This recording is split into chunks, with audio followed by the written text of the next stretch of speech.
Hey, what's going on, guys? IwonderMar here, and we are back with another video. And I kind of wanted to do something a little different here. I guess this will be our first time really, I guess, diving deep into something like a topic like this at least. But I wanted to talk about, does Forza have competition with the Crew Motorfest? You know, as this game come out later this year, and cannot wait for it to release. Does Forza have competition with this game? You know, considering that, you know, Forza Motorsport is coming out later this year and it is going to be more of like a simulation track-based kind of game versus the Crew's Motorfest game, which is a open world free roam style game. And while you really can't compare these two games completely together because they are in different aspects, again, like Forza is that realistic racing experience and the Crew is just open world, but I think it's still a good thing to kind of touch points on. So let's get into it. So overall, I do want to say that people and gamers are gonna switch between, you know, Forza and the Crew Motorfest. It's just kind of something that's always happened. You know, if you have both consoles or if you have just one console, for instance, like you just have an Xbox, most times you're like, hey, like I want to play Motorsport, you know, Forza Motorsport, and I also want to play the Crew Motorfest. So you kind of have those options. But when it comes to like someone who has a PlayStation, they only have that one option of like the Crew Motorfest, and that's pretty much it. But the whole biggest thing is that everybody's going to switch between both games. If you do have both consoles, if you have a PC and a PlayStation 5, you can play both, you know, depending on where you want to be at in that sense. But some things to highlight, of course, we already know Forza Motorsport is not going to have like that free roam / free drive kind of style gameplay. It's that realistic track-based racing. But the Crew Motorfest will have that ability. So are we going to see a lot of players coming from Forza Horizon 5 where they're going to the Crew Motorfest to get the updated, I guess, racing experience? I mean, this is a game that's going to, you know, feature like the new cars that are coming out, you know, in the next couple of years. People are going to start to, you know, trickle their way to the Crew Motorfest because it's going to be like the new big thing. And, you know, again, eventually Forza Horizon 5 is going to stop getting updates for new cars and whatnot, and the team is strictly going to focus on Forza Motorsport.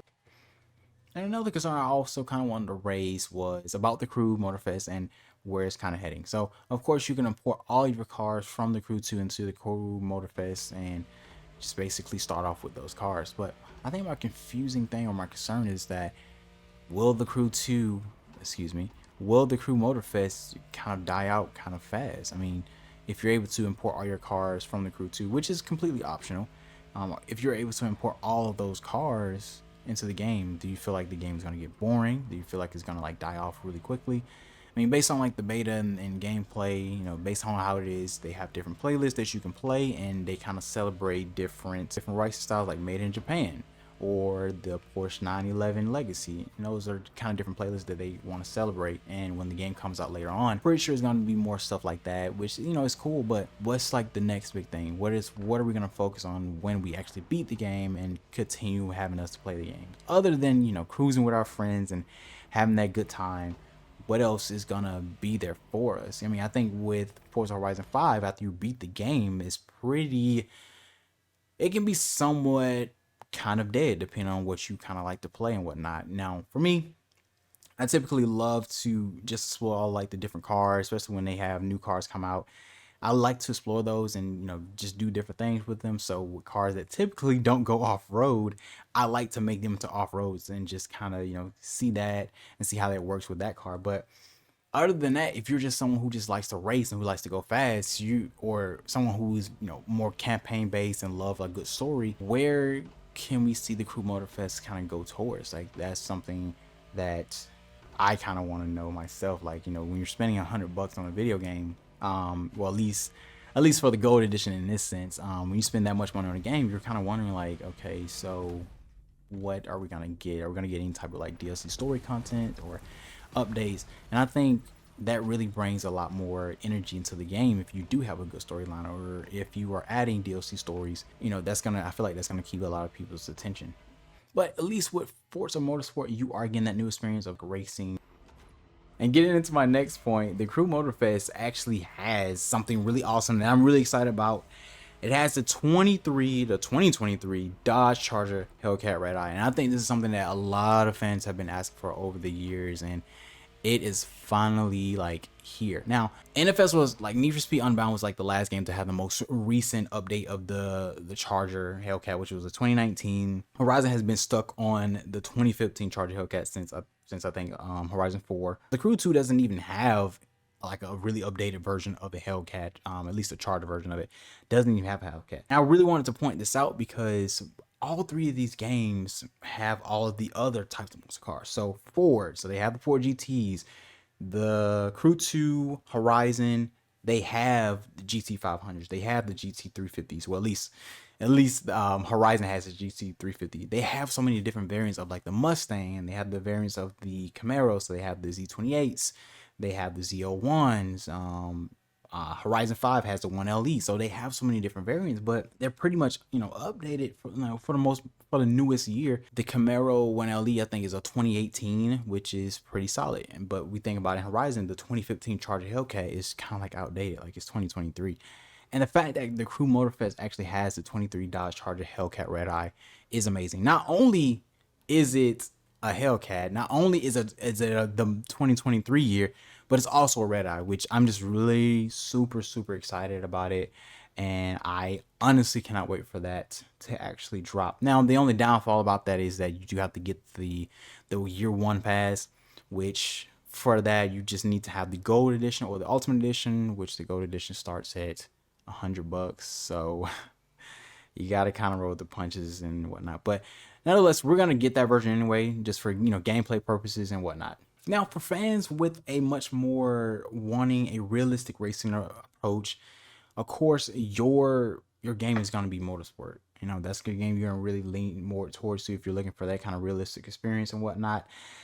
And now to only mention that Motorsport is going to have this really awesome tire and fuel management where you're going to be able to manage that. And when you're racing, go into the pits, all that craziness and all that really coolness, and it's going to really get like a real full racing experience. You're going to be able to like customize all that and really work with that. I mean, I really just love that because it really brings into the real world racing experience. And I think for people who have like a racing wheel, they're going to love this. They're going to enjoy this, and it's going to be super amazing. Motorsport is just going to also have the better graphics, the better environment simulation. So when it comes to weather, graphics, background features, the leaves just kind of like randomly falling from the trees and whatnot, and I just love stuff like that. So you're definitely gonna get that more realistic, better graphics from Forza Motorsport. But in my final points here, and it's more of a question, I wanted to ask, what is gonna happen to the future state of racing games if all manufacturers are going electric? So that is the biggest thing right now. So many manufacturers are starting to look towards the future and go completely electric. So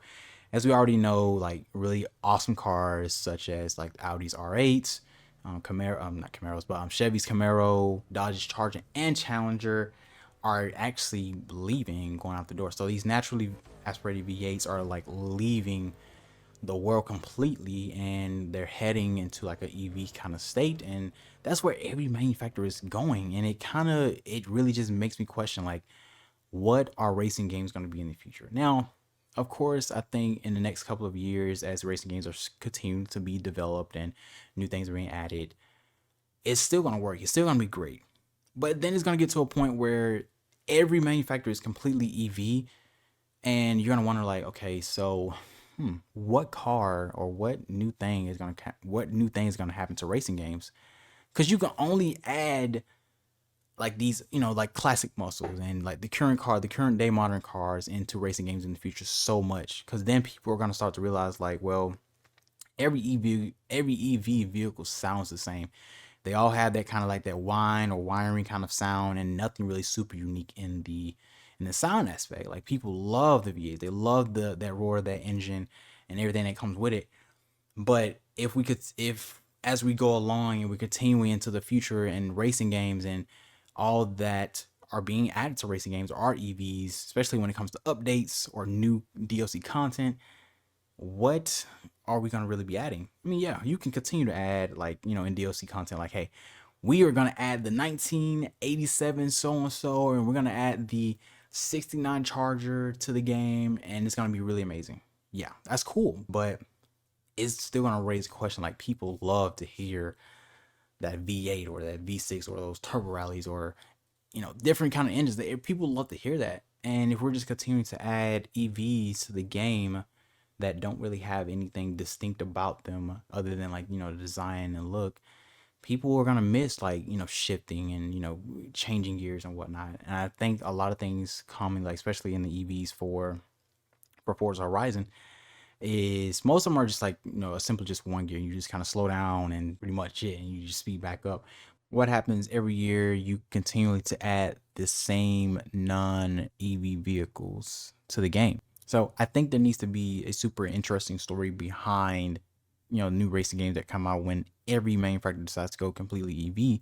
We need like a more interesting story so we can keep players interested and keep them playing, even though every car in the game sounds like a whining sound. But those are just my thoughts. Let me know what you guys think. But thank you guys so much for watching today's video. Don't forget to like and subscribe, and I'll see you in the next one.